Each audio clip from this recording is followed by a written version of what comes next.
I guess what this is kind of a stewed jerk chicken. So while I watch my jerk chicken stew and stew my jerk chicken, I was reflecting on the process. Now,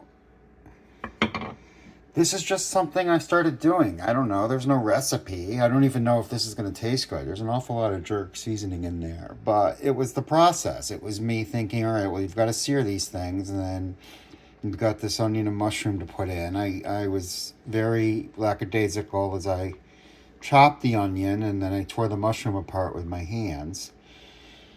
And then it was missing something. It was there in the pan, and I thought, black beans. And it just happened we had a can of black beans in the house. The pinto beans or the red kidney beans would not do. It had to be black beans. And now this is what I have. I admit that it's not a fairly appealing color.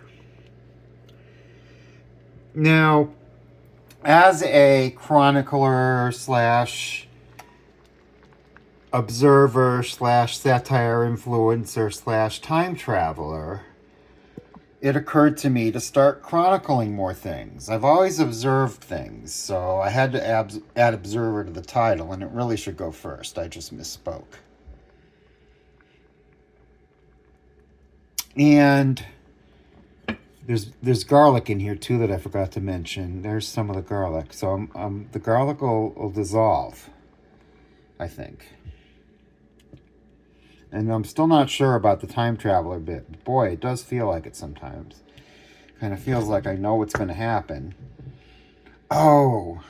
I had a rider in the car who had to go back to work after he got home. And ended up calling an Uber. He had taken a Lyft home from work, and he ended up taking an Uber. And it was me again. And we laughed and laughed and laughed. And I commiserated because he was a valet who had accidentally brought a set of keys home. Nobody had discovered it. He got back in time. And we were having a good talk about music and all those things. Gave me a lot of money. But the point was, one of the things about the music we were talking about, Elvis was on. It was the Christmas Carol station. And then he said, I really like Elvis's voice. And there's another artist with a similar voice, 4 letters. Can't think of it. And I'm thinking about it. I'm like, it has to be. And I didn't want to say it. I wanted him to come up with it. But after a bit, I couldn't stand it. And I said, Paul Anka. He's like, I think you're right. Sunshine on Your Shoulders. There it is. Yeah, Paul Anka. So, yeah, I don't know.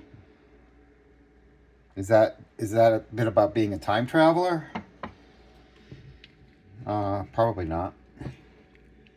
So this is simmering now on 3, and I'm not sure exactly what to do with it. I'm not sure how I'm going to eat it. I was thinking maybe to make some mashed potatoes and pour...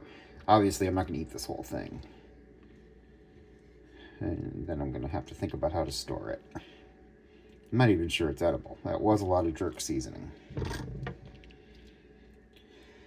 But as a satire influencer, I figured I might as well post my non-Instagram worthy recipes.